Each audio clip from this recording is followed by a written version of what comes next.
What if I told you? The king of the gods, Zeus himself, was once dragged before the other gods, and nearly stripped of his throne? That the greatest power in all of Greek mythology was once accused of a crime so dangerous, it could have torn Olympus apart. A forbidden prophecy, a secret child, and a betrayal that not even the Titans dared whisper. This isn't just another myth. This is the story the gods tried to bury. The trial of Zeus, and the moment everything changed. Prologue. The prophecy. There are many stories about the gods of Olympus, tales of love, war, and betrayal, but there is one story the poets never dared to tell, a tale whispered only by ravens and carried by thunder. The trial of Zeus, king of the gods, lord of the skies, the stormbringer. Yes, even he once stood accused. Shadows above Olympus. It began not with a roar, but a whisper. Hermes, god of messengers, brought a scroll sealed in blood to the halls of Athena. The wax bore the mark of the oracle at Delphi. The message read only this: the thunderer shall fall, the storm shall break, the betrayer sits upon Olympus. At first, the gods scoffed. Another prophecy? Another omen? They had heard many before. But then, the signs began. A lightning bolt struck the temple of Zeus in Athens, without his will. Mortals fell ill inside the sacred groves of Apollo. And worst of all, Prometheus had vanished, freed from his eternal torment on the rock. Only one being could have released him. Zeus. The tribunal. For the first time in divine memory, a tribunal of the gods was called. Not for a mortal, not for a titan, but for one of their own. Zeus stood tall, thunder swirling around his form, eyes glowing like twin suns, but even he couldn't hide the weariness behind his immortal gaze. The council gathered. Hera, Poseidon, Athena, Artemis, and even Hades emerged from the underworld to witness the trial. The charge was grave: abuse of divine power and the secret liberation of Prometheus, a crime against Olympus itself. Athena stepped forward as the voice of justice, calm, brilliant, unwavering. King or not, she said, none is above consequence. Zeus said nothing.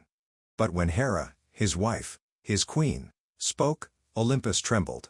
I have lived beside this god for eons, she said. I know when he hides something.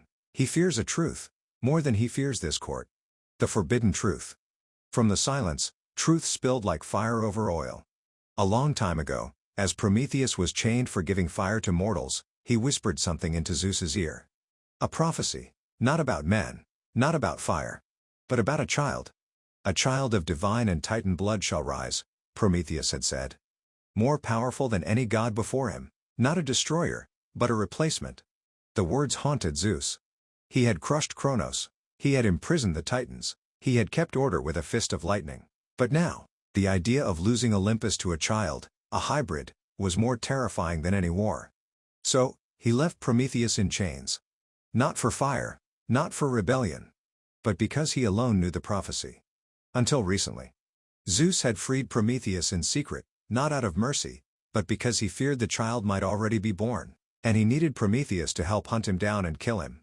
The verdict. Gasps rippled through the chamber. Ares reached for his blade. Artemis backed away in disgust. Even Poseidon, Zeus's brother, lowered his trident. Athena turned to the council. We must vote. Zeus may be king, but even Olympus has laws. The votes came swiftly. The majority leaned toward punishment. Zeus would be dethroned, bound like Kronos, or worse, banished from the skies. But just as the final vote prepared to fall, a ripple of heat cut through the air. A shadow stepped forward. Prometheus stood unchained, unbroken, eyes lit with ancient flame. He looked at Zeus, then to the gods, and spoke. Let him rule, not because he is just, not because he is noble, but because he is the only one strong enough to face what is coming. No one moved. And before they could question him, Prometheus vanished once more, into the winds. The storm to come. The tribunal ended. Zeus remained on his throne, but the air over Olympus was never the same. The gods feared not just their king's rage, but the day the prophecy would come true. Somewhere in the world of mortals, a child born of God and Titan walks the earth. They do not yet know their power, but the storm watches them. And Olympus is not ready. If you want to hear the story of the child of storms, the one who will challenge Olympus itself, subscribe, like, and comment Stormborn below. Because the next tale will shake the heavens.